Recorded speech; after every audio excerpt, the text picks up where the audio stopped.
ዘላለም ህይወት ለምንድነው የምትከተለው? ከእግዚአብሔር ጋር ለዘላለም ለመኖር። ለምንድነው የምትከተለው? ስለምወደው እዛ ያደርሰኛል። ኢየሱስን ተከተሉት። የዘላለም ህይወት የሚሰጠው ኢየሱስ ብቻ ነው። በጣም ያሰቃያችሁን ነገር የሚያራግፍላችሁ ኢየሱስ ብቻ ነው። ከኢየሱስ ውጪ ህይወት የለም። ሌላው በሙሉ ሞት ነው። ኢየሱስ ብቻ ነው ህይወት። ደግሞ ለቃሉ ታማኝ እሱ ብቻ ነው። ድሮ ብሉይ ኪዳን ላይ እመጣለሁ አለ፣ መጣ። ከዛ መጣና እሞታለሁ አለ፣ ሞተ። ሊሞት ሲል እነሳለሁ አለን፣ ተነሳ። ተነስቶ ሄዳለሁ አለን፣ ሄደ። ሲሄድ እመጣለሁ ብሎናል፣ ሰሞኑን ይመጣል። የቀረሱ ብቻ ነው ያለውን በሙሉ ያደረገው ኢየሱስ ብቻ ነው። ስለዚህ ተከተሉት። ኢየሱስን መከተል ክብር፣ የዘላለም ህይወት ያለው ኢየሱስ ውስጥ ነው።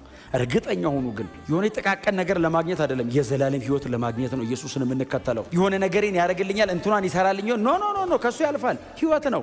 ኢየሱስ መስቀል ላይ የሞተው በእግዚአብሔር ጽድቅ ፊት ኃጢአተኛውን ሰውዬ ለማጽደቅ ነው። በቃ ኢየሱስ መስቀል ላይ ሞቷል፣ እከተለዋለሁ። ለምን ነው ተከተለው? የዘላለም ህይወት ይሰጠኛል፣ ለዘላለም ያሳርፈኛል። እሱን መከተለው ክብሬ ነው። ከኢየሱስ አልከተልም። የምትከተሉት ነገር ካለ እስከዛ አራግፉ፣ ቆርጣችሁ ጣሉት። ሞት ነው ያለው እዛ ውስጥ፣ አይጠቅማችሁ። ጮክ ብለና ኢየሱስን እከተለዋለሁ።